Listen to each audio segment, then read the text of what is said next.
राधे राधे मित्रों आप लोग राधा कृष्ण के अपकमिंग एपिसोड में देखेंगे कि सभी लोग भोजन कर रहे होते हैं। तभी कृष्ण खीर लेकर आता है और यशोदा मैया को देने लगता है। तो यशोदा मैया कहती है, ना लाला और मैं नहीं खा पाऊंगा, मत दे, हो गया बस। तो कृष्ण कहता है, बालपन से आप मुझे खिलाती आई हैं ना, आज इतना बड़ा सौभाग्य मिला है आपको भोजन परोसने का, तो मुझसे मत छीनिए। तभी ललिता कृष्ण से कहती है, इतनी स्वादिष्ट खीर बनी है कि पेट भर गया, किंतु मन भर ही नहीं रहा है।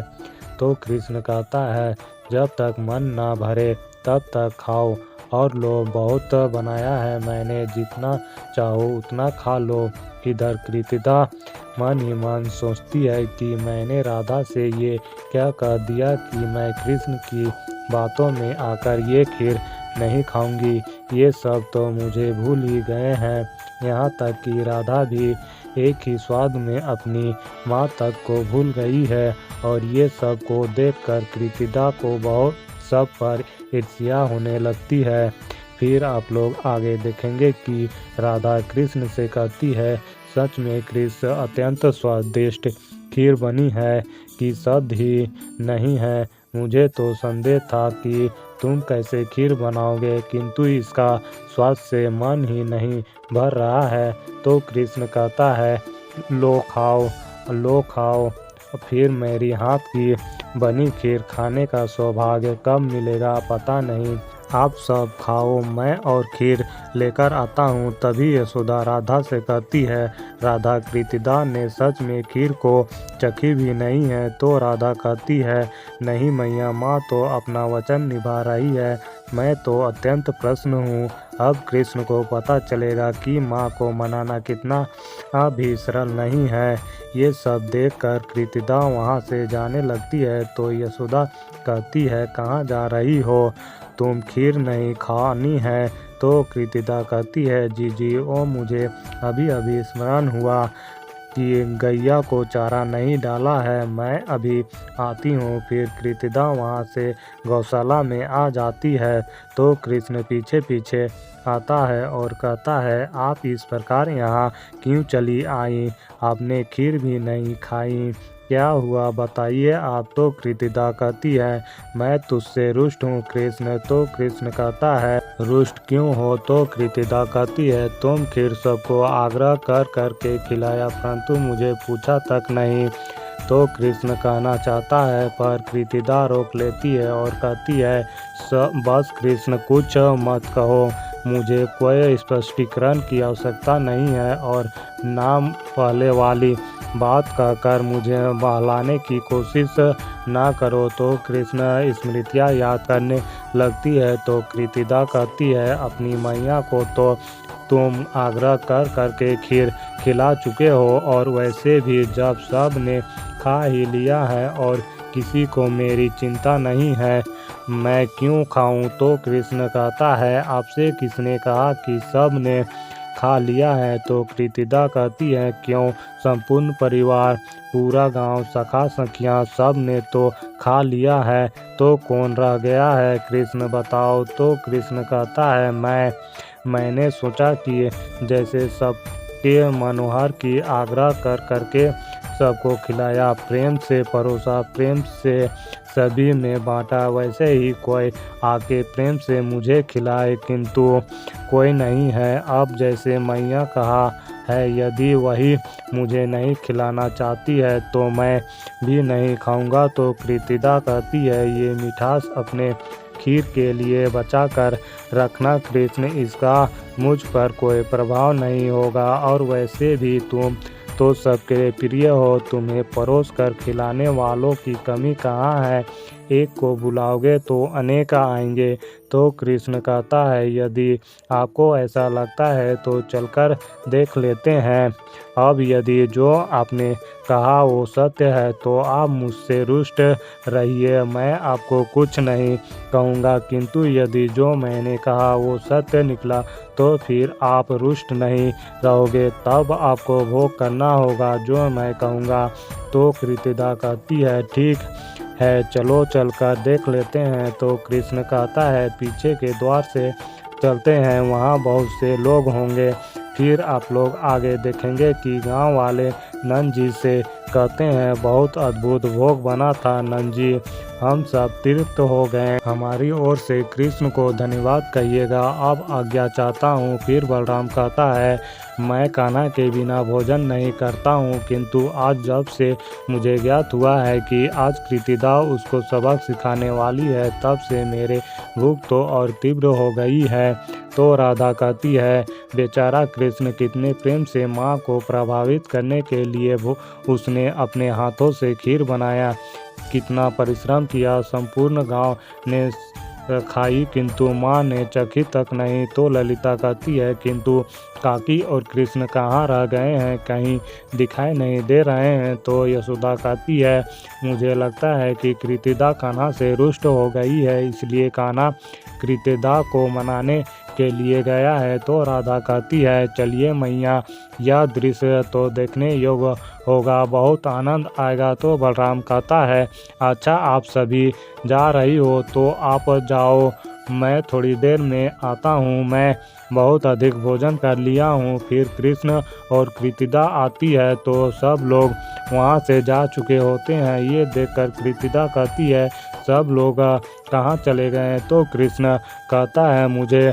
लगता है कि सबका भोजन हो गया है, तो सब अपने अपने घर लौट गए। देखा आप तो कह रही थी कि तुम एक को बुलाओगे, अनेक आएंगे, समस्त वृंदावन दौड़कर चला आएगा अपने हाथों से भोजन कराने के लिए, परंतु यहाँ तो कोई भी नहीं है, यहाँ तो केवल दाव है, जबकि मैंने अपने हाथों से प्रेम से सबके लिए खीर बनाया था और सबको मैंने अपने हाथों से परोसा, फिर भी कहा था मैंने। तो कृतिदा कहती है, ऐसा नहीं हो सकता है, चलो बलराम से पूछ लेते हैं। तो कृष्ण कहता है, चलिए पूछ ही लेते हैं, सत्य सबके सामने आने ही चाहिए। फिर बलराम के समक्ष कृतिदा और कृष्ण आते हैं और कृष्ण कहता है, दाव अब आप मेरे प्रश्नों का उत्तर दीजिए। सभी वृंदावन वासियों ने आप ही की तरह खीर खाई ना। तो बलराम कहता है, हाँ सबने खाए और चले गए। तो कृष्ण कहता है, मैं तो कहता हूँ दाव, आपने स्वयं उनको अपने नेत्रों से जाते हुए देखा ना। तो बलराम कहता है, हाँ मैंने देखा। तो कृष्ण कहता है, मैं कहा था ना, मुझे अपने हाथों से खिलाने वाला कोई नहीं है। तो बलराम कहता है, कैसे नहीं है कोई, मैं हूँ ना तो तुम्हें खिलाने के लिए। तो कृष्ण कहता है, मुझे तो लगा था कि कोई नहीं, तो आप मेरे लिए प्रतीक्षा अवश्य करेंगे, किंतु आप भी तो भोजन कर रहे हैं और वैसे भी मैं आपको भोजन करने से वैधान नहीं करना चाहता हूँ। तभी कृतिदा कहती है, बस करो बलराम, तुम्हारे हाथ तो पहले से ही जूठे हैं, तो तुम कृष्ण को भोजन कैसे कराओ। कृतिदा बलराम से कहती है, बस करो बलराम, तुम्हारे हाथ तो पहले से ही जूठे हैं, तो तुम कृष्ण को भोजन कैसे कराओगे। तभी बलराम ढकार लेने लगता है। तो कृतिदा कहती है, अद्भुत है, एक और कृष्ण जिसने सवेरे से कुछ नहीं खाया है और तुम सबके लिए खीर बनाया, और एक और तुम हो जो यहाँ तृप्त की ढकार मार रहे हो। देख लिया मैंने सब का प्यार, किसी ने कान्हा के बारे में सोचा तक नहीं। फिर कृतिदा कहती है, मैं तुम्हें खिलाऊंगी, अपने हाथों से खिलाऊंगी तुम्हें कृष्ण, क्योंकि तुम अब मेरे पुत्र हो। तभी बलराम मन ही मन सोचता है कि कहाँ रह गई मैया और राधा, यही काकी को समझा सकती है कि ये सब कान्हा का ही नाटक है। इधर कृतिदा खीर लेकर कृष्ण को अपने हाथों से खिलाने लगती है। तो कृष्ण कहता है, एक क्षण रुकिए, मेरी भी एक मांग है, उसे भी आपको पूर्ण करना होगा। मैं भी स्वयं अपने हाथों से खिलाऊंगी और आप माना नहीं करोगे। तो कृतिदा कहती है, आज तो मैं पूरे हक से खाऊंगा कान्हा, वो भी तुम्हारे हाथों से, मेरे पुत्र जो हो अब से। ये सब देखकर बलराम कहता है, ये लोग कृतिदा काकी फंस गई। कान्हा ने अपनी मीठी खीर और मीठी मीठी बातों से उनका हृदय पिघला ही दिया। तभी सभी लोग गौशाला से आने लगते हैं। तभी ललिता कहती है, काकी कृतिदा और कृष्ण गौशाला में तो है ही नहीं, तो फिर दोनों गए कहाँ होंगे। फिर देखते हैं कि दोनों एक दूसरे को खीर खिला रहे होते हैं। तभी बृजभान जी कहते हैं, अरे वाह, बड़ा लाड प्यार हो रहा है कृष्ण का। तो राधा कहती है, माँ आप ये खीर कैसे खा सकती हैं, वो भी कृष्ण के हाथों से।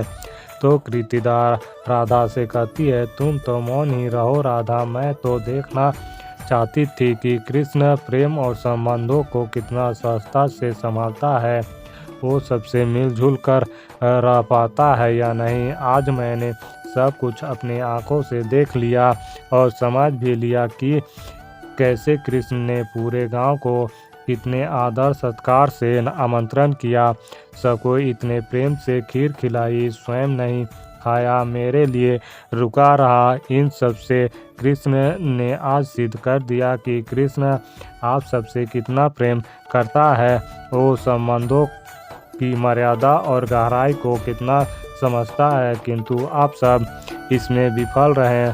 फिर कृतिदा राधा से कहती है, मुझे तुमसे ऐसी अपेक्षा नहीं थी।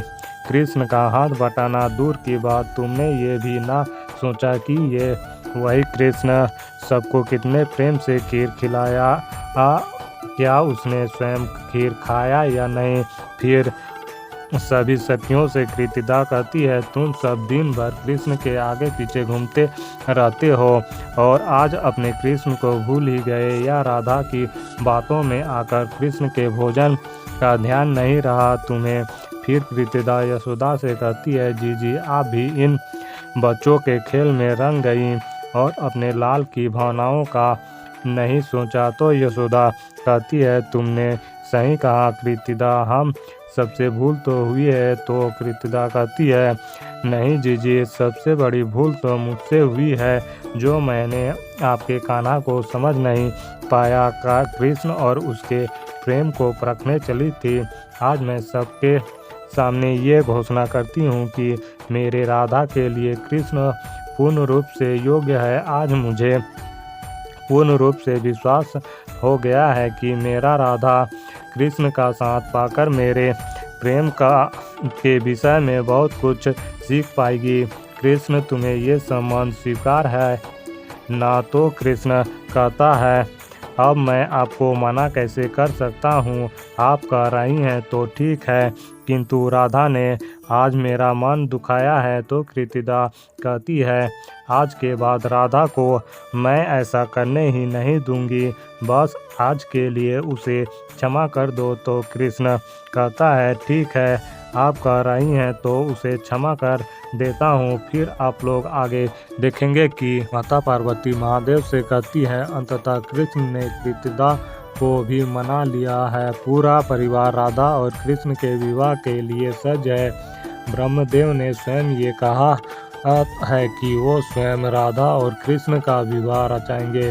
फिर माता पार्वती कहती है, महादेव क्या हम इस विवाह के लिए तैयारियां कर सकते हैं। तो महादेव कहते हैं, हाँ गौरी, और केवल हम दोनों ही नहीं अपितु समस्त देवी देवता सभी इस विवाह की तैयारी करेंगे। तो माता पार्वती कहती हैं, राधा के लिए अत्यंत प्रसन्न हूँ, वो सदैव से यही चाहती थी, अंततः वही हो रहा है जिसका स्वप्न राधा ने सदैव से देखा है। फिर आप लोग आगे देखेंगे कि बलराम यशोदा से कहती है, देखा मैया, कान्हा ने कैसे सबको मीठी मीठी बातों में फंसा लिया, सब के सब उसके बोल रहे हैं। तो यशोदा कहती है, तुझे क्या लगता है मैं अपने कान्हा को नहीं जानती हूँ, ये सब इसी का खेल है, परंतु मैं प्रसन्न हूँ इस बात से कि इस खेल के पीछे की मंशा राधा और कृष्ण के एक ही हैं। दोनों